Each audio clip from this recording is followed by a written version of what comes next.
الحمدللہ رب العالمین والصلاة والسلام علی سید الانبیاء والمرسلین واشہد ان لا الہ الا اللہ وحدہ لا شریک لہ واشہد ان محمدا عبدہ ورسولہ اما بعد۔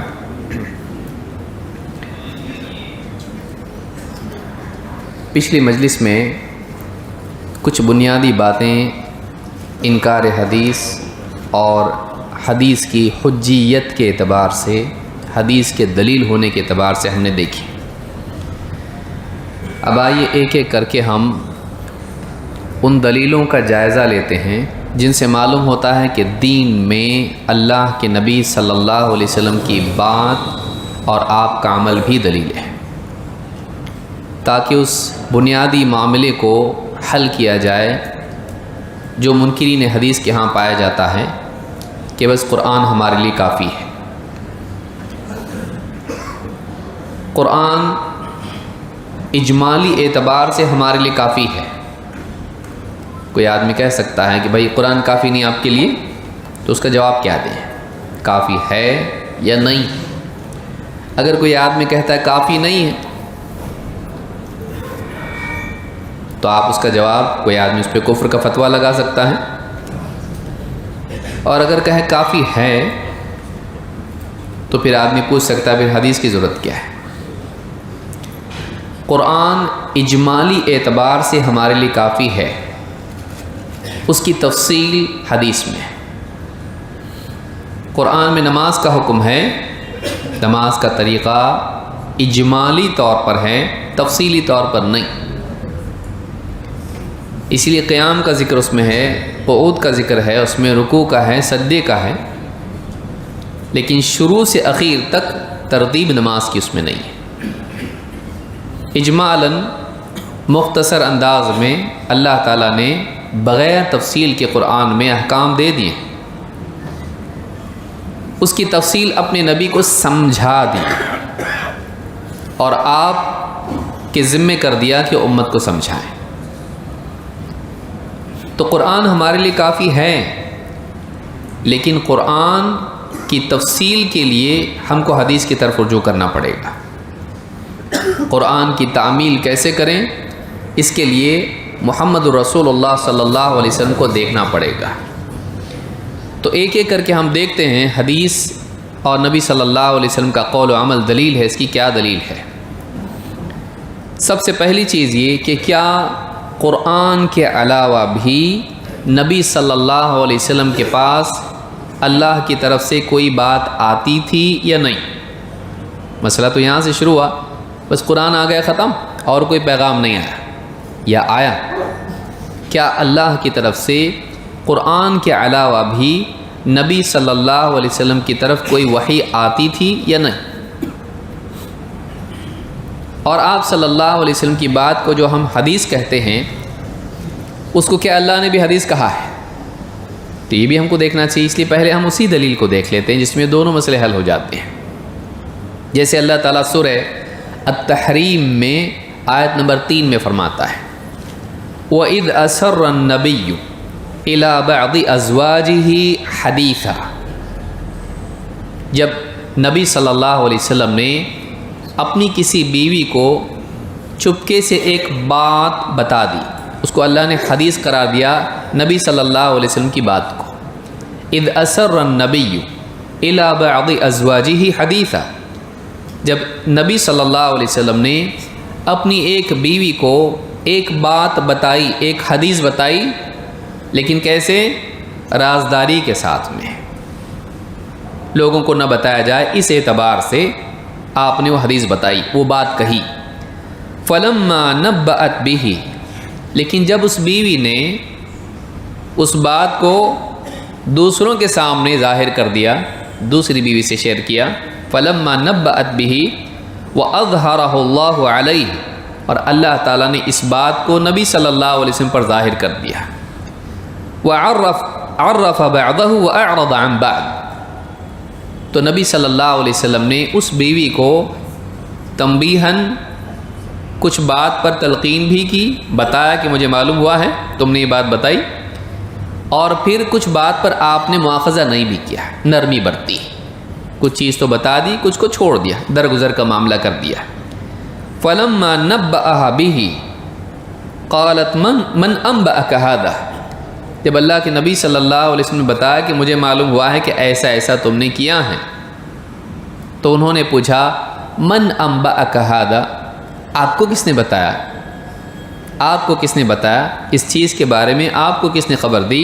قال نبأنی العلیم الخبیر، نبأنی العلیم الخبیر، مجھے اس نے بتایا ہے جو العلیم ہے الخبیر ہے، جسے ہر چیز کا علم ہے اور ہر چیز کی خبر ہے، ہر چیز کی خبر رکھنے والے نے مجھ کو بتایا ہے۔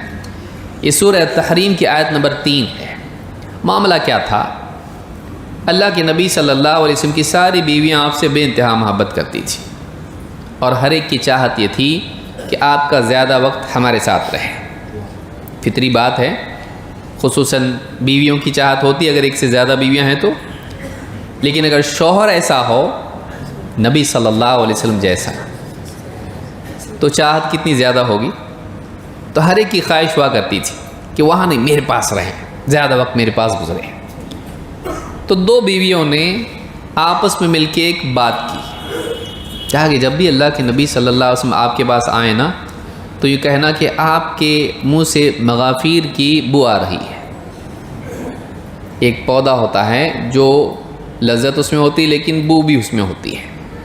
تو اللہ کے نبی صلی اللہ علیہ وسلم حضرت زینب کے ہاں پر جاتے تھے، اور آپ وہاں پہ شہد تھوڑا سا پیش کرتی تھیں تو آپ شہد پی لیتے تھے یا کھا لیتے تھے، جو بھی آپ کہیں۔ تو اب ہمارے ہاں زیادہ وقت گزارے، وہاں نہ جائیں، اس کے لیے انہوں نے کیا کیا، میں بھی ایسا کہوں گی، تم بھی ایسا کہنا۔ دونوں بیویوں نے آپس میں اس طرح سے، حضرت عائشہ اور حضرت حفصہ، حضرت عائشہ بہت انٹیلیجنٹ عورت تھیں اور محبت بھی بہت کرتی تھی اللہ کے نبی صلی اللہ علیہ وسلم سے، اور دونوں انسان تھے، تو دونوں نے ترکیب بنائی، تمہارے پاس جب آئے نا کہنا ماشاءاللہ کچھ بو آ رہی، مغافیر کھائیں شاید آپ، میرے پاس آئیں گے تبھی بھی میں ایسا کہوں گی۔ اور اللہ کے نبی صلی اللہ علیہ وسلم کو بدبو پسند نہیں تھی، اسی لیے آپ پیاز وغیرہ بھی کھاتے تھے نہیں، کچی پیاز نہیں کھاتے تھے آپ، کیونکہ آپ جبریل سے ملاقات کرتے تھے اور فرشتوں کو بدبو پسند نہیں۔ تو جیسے آپ کو معلوم ہوگا کہ یہ بو آ رہی تو آپ شاید جانا بھی چھوڑ دیں وہاں، یا کچھ اور بات ہو، یا کہیں مجھ کو نہیں چاہیے۔ تو بیویوں میں اس طرح سے ہوتا ہے، اور وہ چیز بچوں میں بھی ہوتی ہے۔ ایک بچے کے بعد جب دوسرا بچہ آتا ہے تو پہلا بچہ ڈیفینسو ہو جاتا ہے، یہ فطری چیز ہے، اور وہ ایک طبیعت کا حصہ ہے عورت کے۔ کئی بیویوں میں ہوتا ہے ایسا، بہت کم ہوتا ہے کہ نہ ہو، وہاں بھی تھا، اور وہ کوئی ایسی چیز نہیں کہ جس کے اوپر بہت ہی آدمی ملامت کرے، انسان کی محبت کا نتیجہ ہوتا ہے، وہ مجھے ملے۔ تو جب ایسا کیا تو بعد میں اللہ کی طرف سے آپ کو بتایا گیا کہ ایسا ایسا ہوا ہے، بیک گراؤنڈ میں ایسی ترکیب بنی تھی، آپ نے پھر بتا دیا۔ تو انہوں نے پوچھا کہ آپ کو کس نے بتایا؟ تو کیا کہا؟ نبأنی العلیم الخبیر، مجھے العلیم الخبیر نے بتایا کہ تم لوگوں نے ایسا کیا تھا، اور آپ نے کچھ تنبیہ کی اور کچھ نرمی برتی۔ نرمی برتنا بتاتا ہے کہ ٹھیک ہے چلتا ہے ایسا تھوڑا بہت، اور تنبیہ کرنا بتاتا ہے کہ مناسب نہیں تھا۔ تو آپ نے سختی بھی کی اور نرمی بھی کی، مواخذہ بھی کیا اور درگزر بھی کیا۔ لیکن یہاں سوال یہ پیدا ہوتا ہے کہ بیوی نے کیا پوچھا؟ آپ کو بتایا کون؟ تو آپ نے کیا فرمایا؟ کس نے بتایا؟ کیا وہ بات قرآن میں ہے؟ اللہ نے جو بات بتائی وہ کہاں ہے قرآن؟ یہ تو بتانے کے بعد کی بات قرآن میں ہے نا۔ وہ کیا بات تھی جو اللہ نے بتائی؟ وہ قرآن میں ہے نہیں ہے۔ وہ جملہ کیا تھا؟ وہ اللہ کی طرف سے پیغام ہے، اس کے آنے کے بعد یہ صورت نازل ہوئی، وہ کیا تھا؟ وہ قرآن میں نہیں ہے۔ معلوم ہے کہ اللہ کے نبی صلی اللہ علیہ وسلم کا کمیونیکیشن، اللہ کی طرف سے آپ کے پاس پیغامات کا آنا قرآن کے علاوہ بھی ہوتا تھا، چاہے وہ گھریلو معاملات ہو، انفرادی معاملات ہوں یا امت کے معاملات ہوں۔ تو ایک تو چیز ہم نے ثابت کی کہ قرآن کے علاوہ بھی اللہ کے نبی صلی اللہ علیہ وسلم کے پاس اللہ کی طرف سے میسیجز آتے تھے، کا مطلب یہ ہے کہ قرآن کے علاوہ بھی وحی آئی، ٹھیک، یعنی وہ وحی کس کے پاس آتی تھی؟ نبی صلی اللہ علیہ وسلم کے پاس۔ تو اس سے ایک بات یہ معلوم ہوتی اس آیت سے، یہ قرآن ہی سے ثابت ہوا کہ اللہ تعالیٰ نے بیویوں کے اس معاملے کو نبی کو بتایا۔ تو اللہ تعالیٰ قرآن کے علاوہ بھی نبی صلی اللہ علیہ وسلم پر وحی نازل کرتا تھا، آپ کو پیغام آتا تھا، آپ کو بتایا جاتا تھا اللہ کی طرف سے۔ تو یہ نہیں کہا جا سکتا ہے کہ قرآن کے سوا کچھ نہیں آیا، بول سکتے؟ قرآن ہی سے معلوم ہوتا ہے نہیں بھائی، کچھ چیزیں قرآن میں نہیں ہیں، وہ آتی تھی میسیجز نبی صلی اللہ علیہ وسلم کے پاس، قرآن کے علاوہ بھی میسیج اللہ کی طرف سے آتے تھے۔ کون سے معاملات میں؟ کئی معاملات ہیں، پرسنل لائف کے بھی آتے تھے، لیکن اللہ کی طرف سے صرف قرآن آیا، جبریل دیے گئے، ختم ہو گئے، ایسا نہیں ہے۔ منکرین حدیث کیا کہتے ہیں؟ نبی کا معاملہ کیسا ہے؟ جیسے ڈاکیے کا معاملہ ہوتا ہے، نعوذ باللہ۔ ڈاکیہ کیسا ہے؟ اس کا کام کیا ہے؟ اس کے پاس خط آیا، وہ آپ کے پاس آ کے خط دے گئے، نکل گیا، ختم۔ نبی صلی اللہ علیہ وسلم کے پاس خود اللہ کی طرف سے میسیجز آتے تھے، اور اس میں بہت ساری چیزیں جیسا آگے بھی ہم دیکھیں گے۔ تو ایک بات کیا معلوم ہوئی؟ قرآن کے علاوہ بھی نبی صلی اللہ علیہ وسلم کے پاس اللہ کی طرف سے باتیں آتی تھیں، کبھی ذاتی زندگی کے معاملات میں، اور کبھی امت کے معاملات میں، کبھی دین کے معاملات میں، کبھی زندگی کے معاملات میں۔ چلیے آگے بڑھتے ہیں۔ نمبر 2، اللہ تعالیٰ نے رسول کے کلام کو خواہش سے اوپر بتایا ہے کہ آپ کا کلام، آپ جو بولتے ہیں، وہ خواہش کی بنیاد پر نہیں ہوتا ہے۔ قرآن کریم میں دو چیزیں ایک دوسرے کے مقابل بولی گئی ہیں، ایک خواہش نفس، ڈیزائر جس کو آپ کہتے ہیں، ایبل ڈیزائرز، یا رائے جس کو آپ کہتے ہیں، ذاتی فلسفہ جس کو آپ کہتے ہیں، وہ رائے ہے، اس کو ہمیشہ علم کے مقابل رکھا گیا ہے۔ وَلَئِنِ اتَّبَعْتَ أَهْوَاءَهُمْ بَعْدَ الَّذِي جَاءَكَ مِنَ الْعِلْمِ مَا لَكَ مِنَ اللَّهِ مِنْ وَلِيٍّ وَلَا نَصِيرٍ۔ اے نبی، اگر اللہ کی طرف سے آپ کے پاس جو علم آ چکا ہے، اس کے بعد بھی آپ ان کی خواہشات پر چلیں تو اللہ کے مقابلے میں نہ آپ کا کوئی محافظ ہوگا، نہ مددگار ہوگا۔ تو اللہ تعالیٰ نے کیا کہا؟ علم آ جانے کے بعد ان کی خواہش کے پیچھے آپ چلیں تو خواہش ایک طرف ہے اور علم ایک طرف ہے۔ علم کون سا؟ اللہ والا علم۔ اللہ تعالیٰ نے نبی سے خواہش کی نفی کی ہے کہ جو بھی نبی بولتے ہیں ان کی بات خواہش کی بنیاد پر نہیں ہوتی ہے، وہ کس کی بنیاد پر ہوگی اب؟ اور کون سے علم کی بنیاد پر؟ اللہ والے، کیونکہ انسان کی ذاتی رائے والا علم خواہش ہوتا ہے، اس کی اپنی رائے ہے، وہ یا تو رائے ہوگی یا تو علم ہوگا۔ تو کون سا علم؟ اللہ والا۔ اللہ قرآن کریم میں کیا فرماتا ہے؟ سورہ نجم میں آیت نمبر 3-4 میں، وَمَا يَنطِقُ عَنِ الْهَوَىٰ إِنْ هُوَ إِلَّا وَحْيٌ يُوحَىٰ۔ یہ جو ہمارے نبی ہیں، یہ خواہش سے تو کچھ بولتے ہی نہیں۔ وَمَا يَنطِقُ عَنِ الْهَوَىٰ، عَنِ الْهَوَىٰ، ان کی بات کا منبع خواہش نفس نہیں ہے، ان کی بات کی بنیاد خواہشوں پر نہیں ہے، بلکہ یہ جو کچھ بولتے ہیں اس کا مدار کس پر ہے؟ ان ہوا الا وحی یوحا، یہ تو ایک وحی ہے جو ان کی طرف بھیجی جاتی ہے، وحی اللہ کی طرف سے آنے والا پیغام۔ تو یہاں پر اللہ تعالیٰ نے بتلایا کہ یہ جو نبی ہمارے ہیں محمد صلی اللہ علیہ وسلم، یہ خواہش نفس کی بنیاد پر نہیں بولتے ہیں، جو جی میں آیا کچھ بھی بولنا شروع کر دیں، نہیں۔ ان کی جو بات ہے اس کا بیس، اس کا فاؤنڈیشن کیا ہے؟ ان ہوا الا وحی یوحا۔ یہاں یہ نہیں کہا جائے گا کہ آپ کا ہر لفظ اللہ کی طرف سے وحی ہے، نہیں، لیکن آپ جو بھی بولتے تھے وہ خواہش نفس کی بنیاد پر نہیں ہوتا تھا، الفاظ آپ کے ہوتے تھے لیکن ان کی بنیاد اللہ کی طرف سے آنے والی وحی پر ہوتی تھی۔ تو ایک ہی بات آپ کئی بار کہیں، الفاظ کا فرق ہو سکتا ہے نبی صلی اللہ علیہ وسلم کے، لیکن آپ کی بات ہمیشہ اس کی بنیاد کس پر ہوتی تھی؟ اللہ کی طرف سے آنے والے علم پر۔ تو یہاں پر اللہ تعالیٰ نے بتا کہ اس نبی کی زبان سے نکلنے والی باتیں وحی کی بنیاد پر ہوتی ہیں۔ کوئی کہہ سکتا نہیں بھائی یہ تو قرآن کے بارے میں ہے نا، تو قرآن ہے، تو ہم تو وہی بول رہے ہیں قرآن ہے، یہ نبی نے جو بھی بتایا وہ کیا ہے؟ قرآن ہے، تو قرآن تو ہے، حدیث کا کہاں ہے یہاں پر؟ ہم یہ کہیں گے کہ نبی جو کچھ بولتے ہیں صرف قرآن بولتے تھے کیا؟ نبی صلی اللہ علیہ وسلم وما ينطق عن الهوى، یہ جو بولتے ہیں یہ خواہش کی بنیاد پر نہیں ہوتا ہے، تو کیا نبی صلی اللہ علیہ وسلم جو کچھ بولتے تھے وہ صرف قرآن تھا یا اس کے علاوہ بھی تھا؟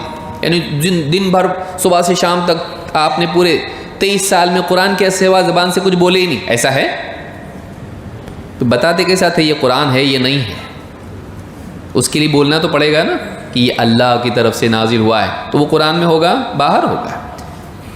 تو آپ کا جو کلام ہے وہ ایک حصہ اس کا قرآن تھا جو اللہ کی طرف سے آیا ہوا، آپ نے پڑھ کے سنایا، وہ آپ کا کلام نہیں ہے، وہ اللہ کی طرف سے آیا ہوا ہے، آپ پیغامبر ہیں، لیکن اس کے سوا آپ بات کرتے تھے کہ نہیں؟ تو یہ تفریق اس آیت میں کہاں ہے کہ کون سا کلام قرآن ہے اور کون سا؟ اللہ نے تھوڑی نہ بولا ہے کہ وہ صرف قرآن کے بارے میں بات بولی جا رہی ہے۔ کیا اللہ نے یہ کہا یہ نبی جو قرآن پیش کرتے ہیں وہ خواہش پر نہیں ہوتا ہے، اس کے علاوہ خواہش پر ہوتا ہے، ایسا بولیں؟ اللہ نے عمومی طور پر بغیر کسی کنڈیشن اور قید کے کہا یہ نبی جو بھی بولتے ہیں وہ خواہش کی بنیاد پر نہیں ہوتا، وہ کیا ہوتا ہے؟ اللہ کی طرف سے آئی ہوئی وحی کی بنیاد پر ہوتا ہے۔ تو اس میں جہاں قرآن آتا ہے وہیں قرآن کے علاوہ باتیں بھی آتی ہیں۔ اگر کوئی کہتا ہے کہ صرف قرآن آتا ہے باقی باتیں نہیں آتی ہیں تو اس کو صرف قرآن سے دلیل لینا پڑے گا کہ ایسا ہے، باہر سے دلیل دے سکتا ہو؟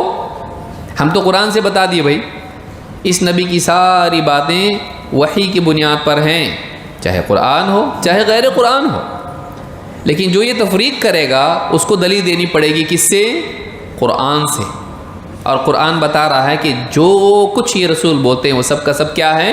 وحی کی بنیاد پر ہے، پھر چاہے وہ لفظاً ہو یا پھر وہ فہم کے اعتبار سے اجتہاداً بھی ہو۔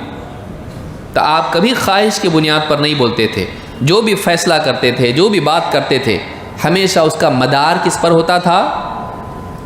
وحی کی بنیاد پر، لیکن آپ وحی سے ہٹ کے کبھی نہیں بولتے تھے۔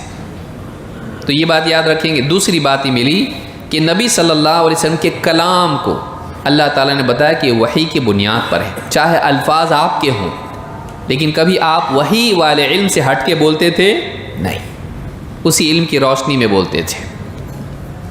نمبر 3، اللہ تعالیٰ نے قرآن کریم کے سمجھانے کی ذمہ داری محمد صلی اللہ علیہ وسلم پر ڈالی تھی، لہٰذا اب 2 ماخذ ہوئے، علم کے 2 سورسز ہوئے، ایک قرآن اور دوسرا وہ جو آپ نے سمجھایا۔ قرآن تو قرآن ہے، سمجھایا اور بھی قرآن میں ہے کہ باہر ہے؟ باہر ہے۔ تو اللہ نے ذمہ داری ڈالی اپنے نبی پر قرآن کو سمجھانے کی۔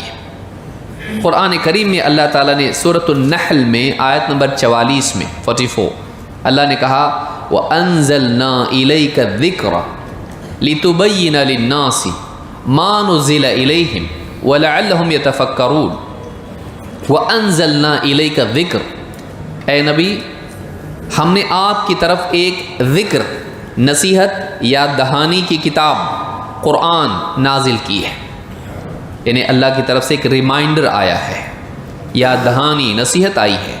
کس کی طرف نازل کی؟ محمد صلی اللہ علیہ وسلم کی۔ کیوں؟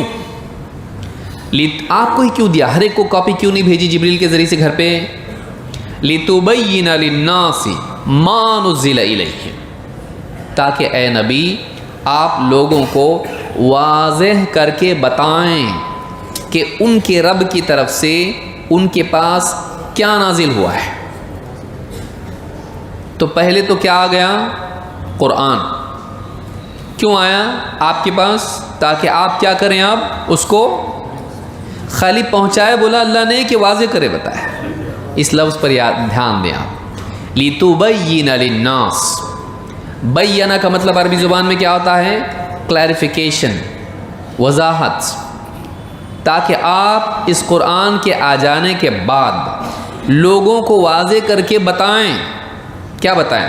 کہ ان کے رب کی طرف سے کیا نازل ہوا ہے. تو معلوم یہ ہوا کہ قرآن کے الفاظ اللہ نے بھیج دیے اور سمجھانے کی ذمہ داری کس پر ڈالی؟ اللہ کے رسول صلی اللہ علیہ وسلم پر. تو اب اس سے معلوم ہوا کہ قرآن کا سمجھانا بھی ضروری ہے. اس کو تو منکرین حدیث بھی مانتے ہیں. نہیں، قرآن کو سمجھانا ضروری ہے، اس لیے ان کی بھی تفسیریں ہیں، ان کے بھی دروس ہوتے تھے. قرآن کی تفسیر کا درس ہو رہا ہے، بھائی سب چھوڑ دو، ابھی حدیث چھوڑ دو، اب ہم قرآن کو سمجھیں گے. سمجھانے والا تھا کہ نہیں ان کے اندر؟ کہیں بھی منکرین حدیث ہوں، ان کے ہاں مفسر ضرور ملے گا، وہ قرآن کو سمجھائے گا لوگوں کو. اب ہم سب چھوڑ دیں گے، اب کیا کریں گے؟ صرف قرآن کو پکڑیں گے. تو کیسا پکڑیں گے؟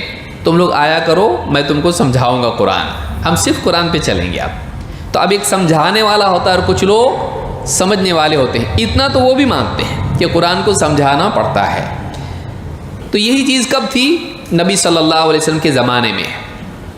منکرین حدیث سے آپ پوچھیں گے بھئی ایک آیت قرآن کی اگر آئی، آج قرآن کی آیتیں ہیں، کیا یہ ممکن ہے کہ ایک آدمی کو سمجھے اور ایک آدمی کو نہیں سمجھے، یا سب کو سمجھتا ہے؟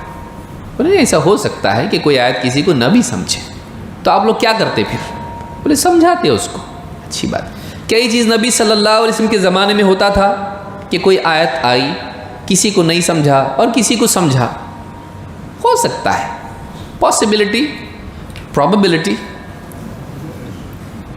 قوی امکان ہے، ہو سکتا ہے، کیونکہ نہیں سمجھا ہو سکتا نا. وہ لوگ کیا کرتے تھے؟ کس کے پاس جاتے تھے؟ ہاں، ابو جہل کے پاس. وہ لوگ خود اللہ کے رسول صلی اللہ علیہ وسلم کے پاس آتے تھے، نہیں سمجھا، سمجھائیے. کیونکہ اس زمانے میں پڑھے لکھے، ان پڑھ، سیدھے سادے، بھولے بھالے ہر قسم کے لوگ تھے. تو وہ لوگ کس کے پاس آتے تھے؟ نبی صلی اللہ علیہ وسلم. آپ سمجھاتے تھے کہ نہیں سمجھاتے تھے؟ آپ تو سمجھاتے. اگر مجھ کو کوئی آیت نہیں سمجھی تو میں آپ سے پوچھوں تو سمجھائیں گے نا؟ ہاں سمجھاؤں گا نا، کیوں نہیں سمجھاؤں گا میں. تو اس زمانے میں نبی صلی اللہ علیہ وسلم سمجھاتے تھے کہ نہیں؟ سمجھاتے ہوں گے، نہیں سمجھاتے تھے. اچھی بات. وہ جو آپ سمجھائے صحابہ اس کو مانتے تھے کہ نہیں؟ وہ جو آپ نے سمجھائے وہ اسی زمانے کے لیے تھا یا قیامت تک کے لیے؟ تو اس کو سنبھال کے رکھنا ضروری تھا کہ نہیں؟ اس کو کیا بولتے ہیں پھر؟ حدیث. تو آپ جو سمجھا رہے وہ ماننا کہ نہیں ماننا؟ ماننا تو چاہیے میرے حساب سے. ہاں، اور نبی نے جو سمجھا اس کو نہیں ماننا. سمجھ میں آ رہی بات؟ سمجھ میں آ رہی کہ نہیں آ رہی؟ ایک منکرین حدیث کا گرو وہ جو سمجھا رہا ہے وہ دلیل ہے، یہ مطلب نہیں ہے جو آپ سمجھے، میں جو بتا رہا نا وہ مطلب ہے. تو اس کا مطلب بتایا ہوا دلیل ہے کہ مطلب اس کی انڈرسٹینڈنگ کے حساب سے آیت کا وہ مطلب ہے. یہ سارے محدثین غلط سمجھے. بھئی کتنی آیتیں ہیں، محدثین اس سے ایک دلیل لیتے ہیں حدیث کے بارے میں، کہتے ہیں یہ نہیں ہے. جیسے وما ينطق عن الهوى کا ہی معاملہ ہے کہ یہ اپنی خواہش سے نہیں بولتے ہیں، تو ہم اس سے دلیل لے رہے ہیں کہ اس میں حدیث بھی آتی ہے. منکرین حدیث کیا کہہ رہے ہیں؟ اس میں صرف قرآن آتا ہے. ٹھیک، تو فرق تو ہوا نا. تو پھر اس کی دلیل کون ہے؟ مطلب کون کس کا ہم فہم لیں؟ فہم میں فرق ہو سکتا ہے. تو اس زمانے میں جب نبی صلی اللہ علیہ وسلم جو سمجھاتے تھے وہ صحابہ کے لیے ماننا ضروری تھا. سوال یہ ہے کہ وہ آپ کا سمجھایا ہوا صحیح تھا کہ غلط تھا؟ صحیح تھا کہ نہیں تھا؟ صحیح تھا. تو اب وہ جو صحیح تھا وہ اس زمانے کے لیے حجت تھا یا قیامت تک کے لیے؟ تو جو صحابہ جو جمع کیا حدیثوں کو صحیح کرے کہ غلط کیے، محدثین جو اتنی محنت کی صحیح کی کہ غلط کیے، وہ ضروری تھا. تو اللہ رب العالمین نے یہاں پر کہا وَأَنزَلْنَا إِلَيْكَ الذِّكْرَ، ہم نے اس ذکر کو نازل کیا، اور کہا کہ لِتُبَيِّنَ، تو بیان کرنے اور واضح کرنے کی ذمہ داری کس کی طرف نسبت کی؟ محمد صلی اللہ علیہ وسلم کی طرف، تاکہ آپ اس کو واضح کر کے لوگوں کو سمجھائیں. اگر آپ نہیں سمجھائیں گے تو لوگوں کو یہ بھی سمجھ میں نہیں آئے گا کہ رب کی طرف سے کیا نازل ہوا ہے. لِتُبَيِّنَ لِلنَّاسِ مَا نُزِّلَ إِلَيْهِ، تاکہ آپ لوگوں کو واضح کر کے سمجھائیں کہ ان کے رب کی طرف سے کیا نازل ہوا ہے. یعنی بہت ممکن ہے آیت کے الفاظ پڑھ کے بھی نہیں سمجھ میں آئے کہ واقعی اس کا مطلب کیا ہے. جب تک کہ آپ سمجھائیں گے نہیں سمجھ میں نہیں آئے گا کہ واقعی بات کیا ہے. تو یہ ذمہ داری کس پر ڈالی؟ نبی صلی اللہ علیہ وسلم پر. تو وہ جو سمجھایا وہ باہر ہے کہ قرآن کے اندر ہے؟ باہر ہے. سمجھ میں آئی بات؟ اس کا مطلب ایک اور چیز آپ کو دی گئی تھی کہ آپ کی ذمہ داری تھی قرآن کو سمجھائیں. لہٰذا جب اللہ نے وہ ذمہ داری ڈالی آپ پر تو معلوم ہوا کہ وہ فہم بھی دین میں ضروری ہے، کیونکہ اللہ نے آپ کو سمجھانے کے لیے بھیجا تھا، خالی پہنچانے کے لیے نہیں. تو آپ کی حیثیت نعوذ باللہ ایک ڈاکی کی طرح نہیں تھی کہ لو تمہارا خط پڑھو یا مت پڑھو، ہم کو کچھ معلوم نہیں، اور زیادہ سے زیادہ اگر بولے پڑھ کے سناؤ تو پڑھ کے سنا دیں بس ختم. یہ ذمہ داری تھی آپ کی؟ نہیں. آپ کے ذمے صرف پہنچانا نہیں تھا بلکہ سمجھانا بھی تھا. تو جیسے آپ نے جو پہنچائے وہ سنبھالنا ضروری ہے، ویسے آپ نے جو سمجھائے وہ سنبھالنا بھی ضروری ہے. کیونکہ اگر آپ کا سمجھایا ہوا نہیں رہا تو لے کر قرآن کریں گے کیا؟ اگر صرف قرآن کافی ہوتا تو سمجھانے کی ضرورت نہیں تھی. آفیشیلی کس کو طے کیا گیا سمجھانے کے لیے؟ محمد صلی اللہ علیہ وسلم کو. تو اللہ نے ایسے ہی سمجھا دینے کے لیے کہا، غلط غلط بھی سمجھاؤ صحیح بھی سمجھاؤ، ایسا کہا. تو آپ کا سمجھایا ہوا صحیح ہوگا کہ غلط ہوگا؟ صحیح ہوگا. تو مطلب وہ بھی ایک دلیل ہے، اس کو بھی سنبھال کے رکھنا پڑے گا تاکہ قرآن ہم اس کے ذریعے سے سمجھیں. تو یہ ضرورت صرف اس زمانے کے لوگوں کے لیے تھی یا قیامت تک کے لیے ہے؟ تو اس کو سنبھالنا قیامت تک ضروری رہا، اور قیامت تک کے لیے کیا ہے؟ وہ بھی دلیل ہے. سمجھ میں آ رہی بات؟ تو اس آیت میں، یہ سورہ نحل کی آیت نمبر 44 ہے، تو اس سے معلوم ہوتا ہے کہ قرآن کی سمجھانے کی ذمہ داری محمد صلی اللہ علیہ وسلم پر ڈالی گئی. قرآن کے علاوہ نمبر 4، قرآن کے علاوہ ایک اور چیز نازل ہوئی جسے حکمت کہا جاتا ہے. اللہ تعالیٰ قرآن کریم میں فرماتا ہے وَأَنزَلَ اللَّهُ عَلَيْكَ الْكِتَابَ وَالْحِكْمَةَ وَعَلَّمَكَ مَا لَمْ تَكُنْ تَعْلَمْ وَكَانَ فَضْلُ اللَّهِ عَلَيْكَ عَظِيمًا. سورہ نساء آیت نمبر 113. وَأَنزَلَ اللَّهُ عَلَيْكَ الْكِتَابَ وَالْحِكْمَةَ، اور اے نبی اللہ تعالیٰ نے آپ پر کتاب اور حکمت نازل کی ہے.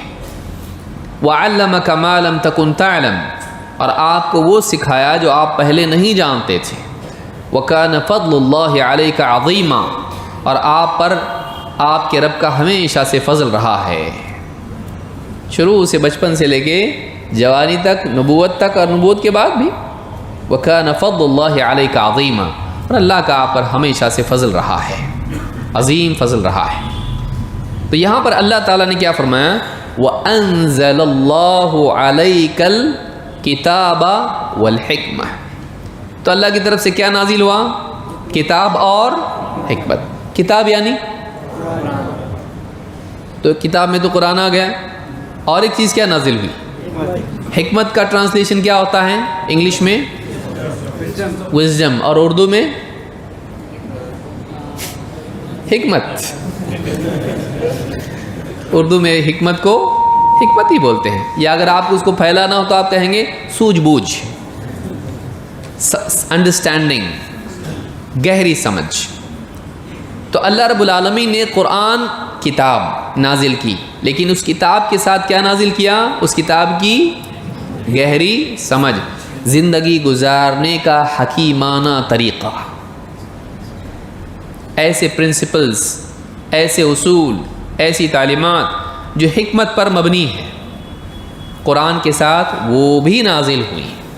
اللہ نے خالی نہیں کہا اللہ نے آپ پر کتاب نازل کی بس، نہیں، کتاب نازل کی اور کیا نازل کی؟ حکمت. تو قرآن کے ساتھ، کتاب کے ساتھ ایک اور چیز اللہ کی طرف سے نازل ہوئی جو کیا تھی؟ جس کو کیا کہا جا سکتا ہے؟ حکمت. ہم اس کو بولتے ہیں سنت. چلے گا نہیں چلے گا؟ چلے گا، کیونکہ اللہ کے نبی صلی اللہ علیہ وسلم نے کتاب نازل ہوئی، آپ نے اس کی دعوت دی، زندگی میں کئی فیصلے کیے، پہلے کس کو جمع کرنا، کس کو دعوت دینا، کیسے سمجھانا، اس آدمی کو کیسا سمجھانا، اس کو کیسا سمجھانا، کب رکنا، کب بولنا، کہاں جانا، سیکوینس کیا رکھنا، یہ سارے ڈیسیجنز، ان میں وزڈم تھی یا بغیر وزڈم کے تھے؟ وزڈم تھی. تو وہ سارے فیصلے آپ کی، وہ ساری تشریحات آپ کی، وہ ساری کی ساری چیزیں کیا ہیں؟ اللہ کی طرف سے گائیڈنس میں آپ تھے یا خود سے جیسا جی میں آیا کرتے تھے؟ گائیڈنس میں تھے نا. اللہ کی طرف سے آپ کیا تھے؟ رہنمائی میں تھے. وہ اللہ جو فرعون پیچھے دوڑتا آ رہا ہے پکڑنے کے لیے موسیٰ علیہ السلام کو، اس وقت میں کیا کرنا سمجھ میں نہیں آ رہا، تو اللہ بتا رہا آپ اپنا عصا مارو. چھوڑتا اللہ ایسے وقت میں؟ اللہ نے تورات دی نا، تو یہ تورات میں تھا عصا مارو. سمجھ میں آ رہی بات؟ اللہ رب العالمین نے موسیٰ علیہ السلام سے جو کہا کہ اپنا عصا کیا کرو؟ دریا پر مارو. اس میں کیا بنے گا؟ راستہ بنے گا. وہ گائیڈنس کس کی طرف سے آیا؟ تورات میں تھا. وہ اس کے علاوہ تھا نا. مطلب اللہ تعالیٰ اپنے نبیوں کو کیا کرنا یہ کتاب کے باہر بھی بتاتا ہے. سچویشن میں کیا ڈیسیجن لینا، اللہ کی طرف سے یہ بھی آتی گائیڈنس. وہ ماننا کہ نہیں ماننا؟ نہیں ماننا. نبی مانتے کہ نہیں اس کو؟ نبی مانتے ہیں اس کو. وہ جو فیصلے نبیوں کے ہوتے ہیں سچویشنز میں، وہ سارے اللہ کی رہنمائی میں ہوتے ہیں. تو نبی صلی اللہ علیہ وسلم اپنی زندگی میں آپ کو کیا کیا ڈیسیجنز لینے تھے، حکیمانہ فیصلے کرنے تھے، وہ کس کی طرف سے آتے تھے؟ اور کتاب تو ہے ہی. کتاب کے علاوہ بھی آپ کے لیے دعوتی زندگی میں، سماجی زندگی میں اللہ کی طرف سے حکیمانہ اصول، حکیمانہ فیصلے بتائے جاتے تھے. اللہ نے آپ کو وزڈم بھی دی، اللہ نے آپ کو حکمت دی. تو قرآن کے علاوہ بھی ایک چیز تھی جس کو کیا کہیں گے ہم؟ حکمت. اور اس کو ہم دوسرے الفاظ میں کیا کہتے ہیں؟ مفسرین نے عام طور سے کہا وہ کیا ہے؟ سنت.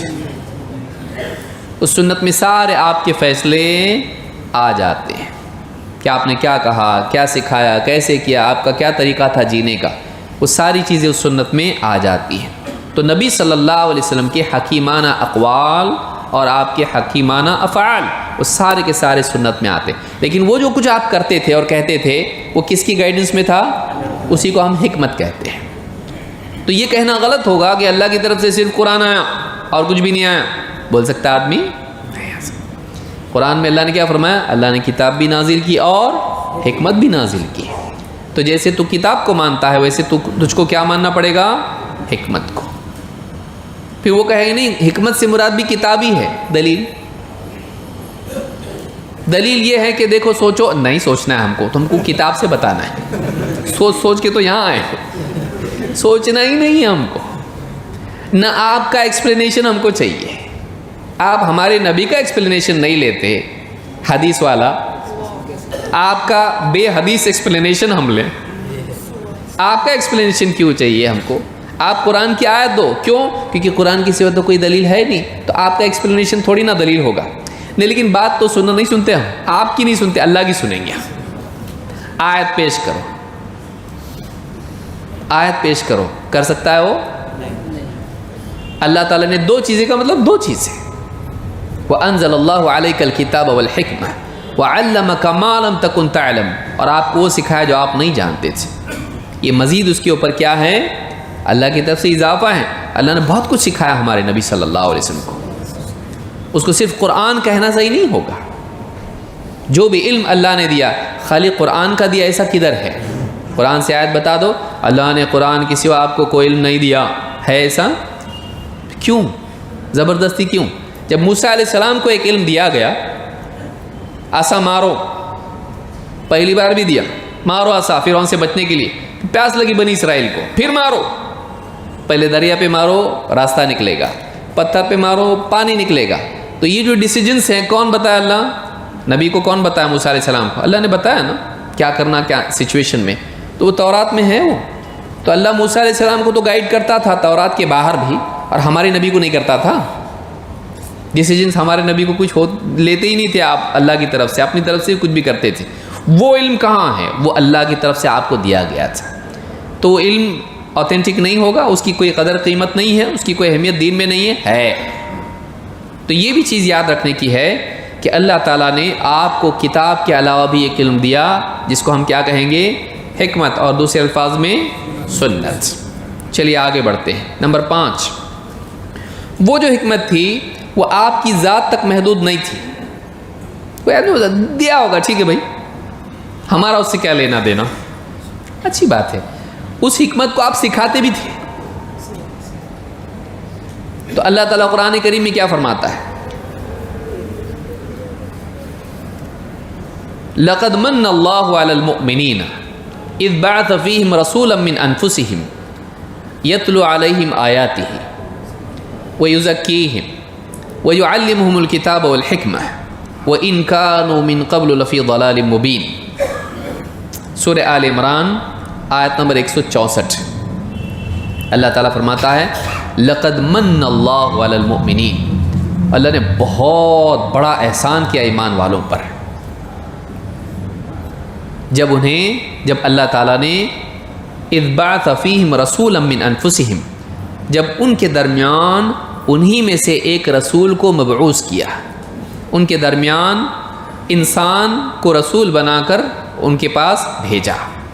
اذ بعث فیہم رسولا من انفسہم، عربوں میں سے عرب اور انسانوں میں سے انسان۔ وہ رسول کیا کرتا ہے؟ خالی قرآن پہنچا کے چلا جاتا، ہاں، یتلو علیہم آیاتہ، جو ان کے سامنے اللہ کی آیتیں ان کو پڑھ کے سناتا ہے۔ کام ختم، کام شروع۔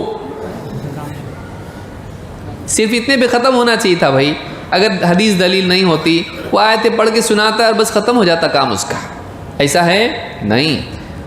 یتلو علیہم آیاتہ ویزکیہم، اور ان کا تزکیہ کرتا ہے، ان کو برے عقائد سے، برے اخلاق سے پاک کرتا ہے، ان کو پاک کرتا ہے گندگی سے، جاہلیت کی، ان کو بہتر انسان بناتا ہے، ان کو پروان چڑھاتا ہے اچھائیوں میں۔ تزکیہ اس کو کہتے ہیں، اچھی صفات کو پروان چڑھانا، بری صفات کو اس کو پاک کرنا، ختم کرنا۔ زکا عربی زبان میں دونوں کے لیے آتا ہے، پاک کرنا، بڑھانا، اسی سے زکوٰۃ ہے، اس سے مال پاک ہوتا ہے اور مال بڑھتا ہے، تو اس میں دونوں پہلو ہوتے ہیں، پاکیزگی اور نما، اس میں بڑھنا اس چیز کا۔ تو کہا ان کا تزکیہ کرتا ہے، ان کو پیوریفائی کرتا ہے، جاہلیت کے اثرات سے ان کو پاک کرتا ہے۔ وَيُعَلِّمُهُمُ الْكِتَابَ وَالْحِكْمَةَ، لیجئے، اور انہیں ایجوکیٹ کرتا ہے، انہیں تعلیم دیتا ہے کتاب اور حکمت کی۔ خالی کتاب کی تعلیم دیتا نہیں، کس کی تعلیم دیتا ہے؟ کتاب کی اور حکمت کی۔ تو خالی کتاب کی تعلیم تھوڑی نہ دیتا، اس کے ساتھ اور کیا ہے؟ جو حکمت اللہ نے آپ کو دی ہے وہ آپ تک محدود ہے، آپ ہی کے لیے ہے؟ نہیں، وہ آپ کے ساتھ آپ کی پوری امت کے لیے ہے، کہ جیسا آپ جیے، جیسے آپ نے زندگی میں فیصلے کیے، امت بھی آپ کے تابع ہیں، دعوت میں بھی اور بقیہ سارے امور میں، اس کی پابندی ان کو بھی کرنی ہے۔ قُلْ هَٰذِهِ سَبِيلِي أَدْعُو إِلَى اللَّهِ عَلَىٰ بَصِيرَةٍ أَنَا وَمَنِ اتَّبَعَنِي، اے نبی آپ کہہ دیجئے یہ میرا راستہ ہے، میں لوگوں کو اللہ کی طرف بلاتا ہوں، خالی میں علی بصیرت، بصیرت کے ساتھ، حکمت کے ساتھ، سوجھ بوجھ کے ساتھ۔ تو یہاں کہا کہ دعوت دیتا ہوں، لیکن کیسے؟ بصیرت کے ساتھ۔ وہ بصیرت کس نے دی؟ اور اس بصیرت کے ساتھ دعوت دیتا ہوں میں اور میری پیروی کرنے والے بھی۔ تو اس بصیرت کی ضرورت جب آپ کو ہے تو امت کو نہیں ہوگی؟ جب آپ کے ساتھ آپ کے پاس وہ بصیرت آئی تو امت کے پاس کہاں سے آئے گی؟ ڈائریکٹ اللہ کی طرف سے جبریل آئیں گے ان کے پاس وہ بصیرت کہاں سے آئی؟ آپ کی رہنمائی میں، آپ کو سن کے، آپ کو دیکھ کے۔ تو کہا کہ وَيُعَلِّمُهُمُ الْكِتَابَ وَالْحِكْمَةَ، اور یہ نبی مسلمانوں کو، اہل ایمان کو کتاب اور حکمت کی تعلیم دیتا ہے۔ جہاں آپ قرآن کو سکھاتے تھے، وہیں قرآن کے ساتھ ساتھ حکمت بھی سکھاتے تھے۔ ایک تو آیتیں پڑھ کے سنانا، دوسرا ان کو نہلانا دھلانا، اچھا انسان بنانا، پاک کرنا سب جاہلیت کے جتنے بھی آثار ہیں اس سے۔ پھر اس کے بعد ان کو ایجوکیٹ کرنا، قرآن کے معانی ان کو سمجھانا، اور بہت ساری چیزیں وہ جو سرے سے قرآن میں ہے ہی نہیں، قرآن میں سرے سے ہے ہی نہیں، جو اللہ کی طرف سے مستقلاً الگ احکام آئے ہیں، جو قرآن کی توضیح کرتے ہیں، یا ایسے احکام ہیں جو قرآن میں نہیں ہیں، اس پہ بھی ہم آگے آئیں گے انشاءاللہ۔ جنات کو اللہ نے کس سے پیدا کیا؟ انسان کو مٹی سے، اور فرشتوں کو کہاں ہیں؟ فرشتوں کو نور سے پیدا کیا کہاں ہے قرآن میں؟ تو پہلے پوچھنا منکر حدیث کو، بتاؤ، کیونکہ اس کی ایک انسٹنکٹ رہتی ہے، جو پرانا نالج ہے نا اس کا، وہ پیدائشی تھوڑی نا منکر حدیث ہوتا ہے، پہلے سے سیکھا ہوا ریزیڈیو باقی رہتا ہے وہ. تو اس کو پوچھیں گے بتاؤ انسان کو کس سے پیدا کیا؟ مٹی سے، جنات کو آگ سے، فرشتوں کو نور سے. نور سے قرآن میں کدھر ہے؟ تو کاہے سے پیدا کیا؟ یا تو کچھ بولے گا یا تو کچھ نہیں بولے گا، دونوں صورتوں میں فیل. بولے گا تو دلیل دینا پڑے گی، کہاں سے؟ قرآن سے. اور نہیں بولے گا تو ماننا پڑے گا سب قرآن میں نہیں ہے. قرآن میں ہے نہیں ہے. تو یہ کس نے بتایا ہم کو فرشتے نور سے بنے ہیں؟ حدیث میں. الحمدللہ حدیث میں ہے، صحیح مسلم کی حدیث ہے کہ اللہ تعالیٰ نے جنات کو آگ سے، فرشتوں کو نور سے، اور انسان کو اس چیز سے پیدا کیا جس کو بتا دیا قرآن میں. پہلے انسان کو مٹی سے، اس کے بعد سلسلہ پانی سے، نطفے سے. تو یہ جو چیز ہے کہ اللہ تعالیٰ نے نبی صلی اللہ علیہ وسلم کو معلم بنا کر بھیجا ہے، اور آپ کا کام صرف کتاب کی آیتیں پڑھ کے سنانا نہیں تھا، بلکہ لوگوں کو بہتر بنانا تھا، اور اسی کے ساتھ ان کو ایجوکیٹ کرنا تھا، انہیں علم دینا اور انہیں اچھا انسان بنانا. یہ دو اور رسپانسبلٹیز آپ کی تھیں. تو آپ کیا کرتے تھے؟ صبح سے شام تک صرف قرآن پڑھتے تھے اور کچھ بولتے نہیں تھے ان کو؟ ایک ٹیچر جب اسٹوڈنٹس کو سمجھاتا ہے، سکھاتا ہے، ان کو اچھا انسان بناتا ہے، وہ خالی بک پڑھ پڑھ کے سناتا خالی، یا خود بھی کچھ بات کرتا ہے؟ وہ جو بات آپ نے کی ہے وہ اس زمانے میں ضرورت تھی، آج نہیں ہے. تو ان باتوں کا لینا یہ بھی اللہ تعالیٰ کی طرف سے ہمارے لیے ضروری ہے، کیونکہ اللہ نے آپ پر یہ ذمہ داری بھی ڈالی تھی. تو آپ کتنی ساری باتیں کرتے تھے ایک انسان کو نصیحت کرنے میں، آپ قرآن کو سمجھانے میں کتنی ساری باتیں کرتے تھے. وہ ساری باتیں کتنی مفید ہوں گی، یقیناً تھیں. ان باتوں کو لینا کیوں ضروری نہیں ہے؟ ان کو کیوں ہم لوگ چھوڑ دیں جب اس زمانے کے لوگوں کو اس سے فائدہ ہوا کہ نہیں ہوا؟ منکرین حدیث سے آپ پوچھئے، وہ جو سمجھاتے تھے ہمارے نبی صلی اللہ علیہ وسلم زمانے میں، قرآن کے علاوہ تو بات کرتے تھے کہ نہیں کرتے تھے؟ بولے ہاں کرتے تو ہوں گے، سارے لوگ کرتے تھے، آپ کیوں چپ بیٹھیں گے؟ خالی قرآن ہی پڑھ رہے، ایسا تھوڑی نہ کرے گا کوئی. تو قرآن کے علاوہ بھی جو آپ بات کرتے تھے اس سے لوگوں کو فائدہ ہوتا تھا کیا؟ بولے ہوتا تو ہوگا، تبھی تو اتنے اچھے لوگ بنے. اپنے پیچھے اتنے سارے اچھے لوگ چھوڑ کے گئے آپ، کہ جن کے جو ہے اللہ کیا فرما رہا ہے، وَإِن كَانُوا مِن قَبْلُ لَفِي ضَلَالٍ مُبِينٍ. اس سے پہلے کھلی گمراہی میں پڑے ہوئے تھے، کا مطلب اس سے پہلے تھے، ابھی نہیں ہے. تو جو اچھے بنے نا، وہ لوگ ہدایت پر آئے نا، تو آپ کی جو بھی سمجھانا تھا آپ کا، اس سے لوگ ہدایت پہ آئے نہیں. ہم لوگ گمراہ ہو جائیں گے حدیث کو مان کے. سمجھ میں آئی بات؟ کہ ہم لوگ کیسے گمراہ ہوں گے؟ پھر ان کو تو ہدایت مل رہی نبی کے سمجھانے، سکھانے سے، تربیت کرنے سے. جو بھی آپ بولے اور آپ نے جو بھی کیا اس کو دیکھ کے ان کو ہدایت مل گئی، اور ہم گمراہ ہو جائیں گے حدیث کو مان کے قرآن کے علاوہ. تو ہمارے لیے بھی وہ ہدایت کا ذریعہ ہے اگر ان کے لیے تھا تو. سمجھ میں آ رہی بات؟ کیسے ثابت کرنا ہم کو آنا چاہیے کہ جب وہی باتیں جو آپ کی سکھائی ہوئی، سمجھائی ہوئی تھی، توضیحات نبوی، ان کو اس سے ہدایت مل گئی جو کہ قرآن میں اللہ بتا رہا ہے، تو ہم کیسے گمراہ ہوں گے؟ ہم کو کیوں ہدایت نہیں ملے گی؟ ہماری بھی ہدایت کے لیے وہ ضروری ہے. تو یہ بھی دلیل بتاتی ہے، یہ سورہ آل عمران کی آیت ہے. اسی لیے اس آیت کی تفسیر میں آپ دیکھیں گے وَيُعَلِّمُهُمُ الْكِتَابَ وَالْحِكْمَةَ. اس کی تفسیر میں قتادہ رحمہ اللہ، اس لیے سلف کا فہم کتنا ضروری ہے.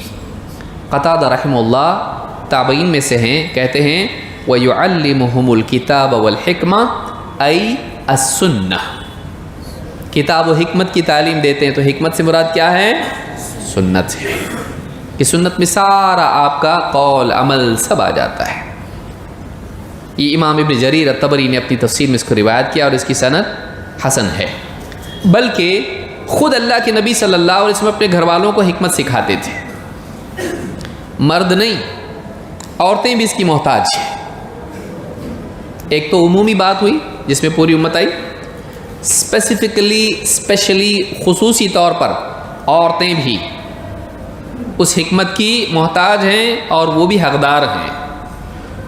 اللہ تعالیٰ قرآن کریم میں فرماتا ہے، اور اس کو یاد رکھنا ضروری تھا. مطلب ایسے نہیں تھا ٹھیک ہے بولے ضروری نہیں اس کو یاد رکھنا. بول دیے اچھی بات ہے، لیکن اس کو یاد رکھنا، سنبھالنا، قرآن کو بھی سنبھالنا، اس کو بھی سنبھالنا، کیا ضرورت ہے؟ سمجھا دی، چھوڑ دو، سمجھ لیے نا، ختم، حدیث سنبھال کے کیوں رکھتے؟ نہیں، اللہ تعالیٰ نے سنبھالنے کے لیے بھی کہا ہے، یاد رکھنے کے لیے کہا ہے۔ معلوم ہے کہ جیسے قرآن کا یاد رکھنا ضروری ہے، ویسے ہی سنت کا یاد رکھنا بھی ضروری ہے۔ دلیل کیا ہے اس کی؟ قرآن کریم میں اللہ تعالیٰ فرماتا ہے، اللہ کے نبی صلی اللہ علیہ وسلم کی بیویوں سے خطاب کرتے ہوئے، وَاذْكُرْنَ مَا يُتْلَى فِي بُيُوتِكُنَّ مِنْ آيَاتِ اللَّهِ وَالْحِكْمَةِ، اور یاد رکھو، بھولنا مت، وَاذْكُرْنَ مَا يُتْلَى، جو پڑھی جاتی ہے، فی بیوتکن، تمہارے گھروں میں، من آیات اللہ، اللہ کی آیتوں میں سے، والحکمہ، اور حکمت کی باتیں، تمہارے گھروں میں جو اللہ کی آیتیں پڑھی جاتی ہیں اور حکمت کی باتیں جو پڑھی جاتی ہیں یا کہی جاتی ہیں، انہیں یاد رکھو۔ کس سے کہا جا رہا ہے؟ ازواج مطہرات سے۔ تو جہاں اللہ کی آیتوں کو یاد رکھنا ضروری ہے، وہیں حکمت ہم دیکھ چکے کس کو کہتے ہیں؟ نبی صلی اللہ علیہ وسلم کی سنت کو۔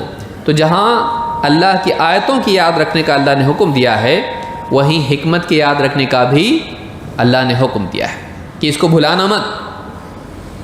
جو نصیحت، جو وضاحت، جو تعلیم نبی صلی اللہ علیہ وسلم اپنے گھر میں دیتے ہیں، اس کو بھولنا مت۔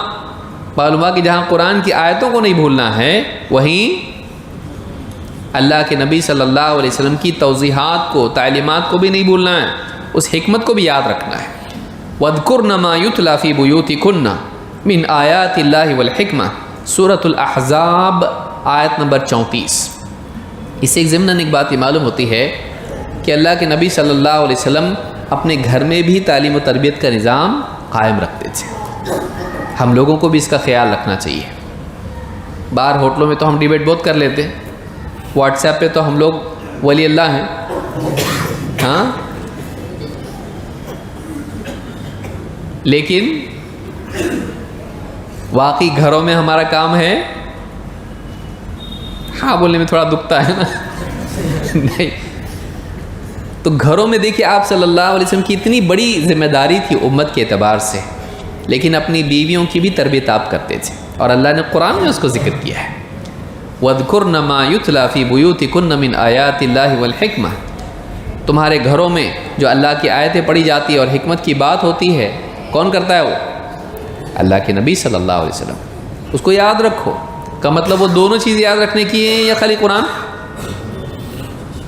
خالی قرآن ہے نا؟ نہیں، دونوں چیزیں۔ جب دونوں چیزیں تمہارے گھر میں پڑھی جاتی ہیں، بولی جاتی ہیں، تو یاد بھی کیا کرنا پڑے گا؟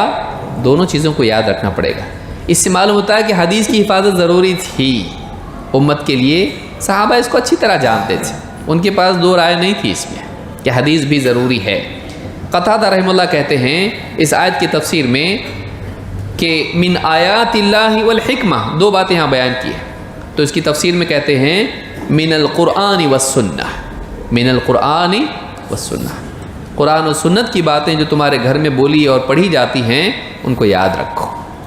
امام ابن عبد البر نے اپنی کتاب جامع بیان العلم میں روایت نمبر 67 پر اس کو ذکر کیا ہے، 67، اور اس کی سند صحیح ہے۔ چلیے آگے بڑھتے ہیں۔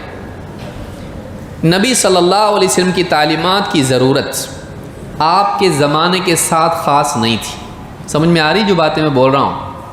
ہاں، یاد رکھنے کی چیزیں ہیں، ان کو یاد رکھنا چاہیے کہ آگے جو انکار حدیث کا فتنہ ہمارے سامنے ہے، اس وقت میں ہم کو یاد رہنا چاہیے کہ قرآن کے ساتھ حدیث بھی ضروری ہے، اور اس کی دلیل کہاں سے دے رہے ہیں ہم لوگ؟ قرآن سے، کیونکہ حدیث دیں گے تو عجیب بات یہ ہے کہ منکرین حدیث جو ہیں، حدیث کو نہیں ماننے کی دلیل بھی حدیث سے دیتے ہیں۔ آدمی کی عقل کیسی ہو جاتی ہے آپ سوچیے۔ بولے اللہ کے نبی صلی اللہ علیہ وسلم نے حدیث لکھنے سے منع کیا تھا،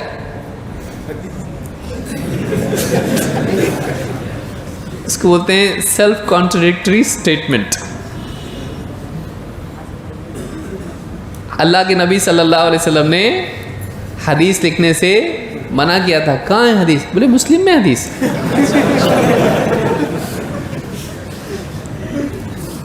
تو مطلب حدیث دلیل نہیں ہے؟ بولے گا نہیں، اس سے معلوم ہوتا دلیل نہیں ہے، اگر ہوتی تو لکھنے بولتے. تو پھر آپ کیا دے رہے ہیں؟ آپ اس چیز کی دلیل دے رہے ہیں، کہاں سے دے رہے بھائی؟ آپ حدیث کو دلیل میں پیش کر کے ثابت یہ کر رہے ہیں کہ حدیث دلیل نہیں ہے. کہاں گیا؟ لے کر آئے یا گھر پہ چھوڑ کے آئے؟ تو بعض اوقات آدمی اتنا ڈسپریٹ ہوتا ہے کہ جس چیز کو رد کرنا چاہتا ہے اسی چیز کو ثابت کر دیتا ہے. تو ایسا کوئی کرے، کہے کہ اللہ کے نبی صلی اللہ علیہ وسلم نے حدیث لکھنے سے منع کیا گیا تھا، اس سے ثابت ہوتا ہے کہ حدیث دلیل نہیں ہے، کہ الحمدللہ آپ کی دلیل سے ثابت ہوا کہ حدیث دلیل ہے. آپ کے سمجھنے میں غلطی ہوئی، کیوں لکھنے سے منع کیا؟ یہ کون لکھا ہے حدیث؟ منع تو کیے تھے نا لکھنے سے، تو یہ حدیث لکھا کون پھر؟ اور آپ لکھ کے لائے، دیکھو دیکھو لکھا ہوا ہے یہاں پہ. تو کہا حدیث لکھنے سے منع کیا، اور حدیث لکھی ہوئی بھی ہے، ماشاءاللہ. تو کون لکھا ہے پھر؟ تو لکھے کیوں؟ تو معنی وہ نہیں ہے جو تم سمجھے ہو. ساری مصیبت کی جڑ یہ ہے کہ آدمی اپنے فہم کو وحی کا درجہ دے دیتا ہے. یاد رکھیں گے اس کو. ساری مصیبت کی جڑ کیا ہے؟ آدمی اپنی انڈرسٹینڈنگ کو اللہ کی طرف سے نازل کیے ہوئے علم کے برابر مان لیتا ہے. مجھ کو جو سمجھا وہی صحیح.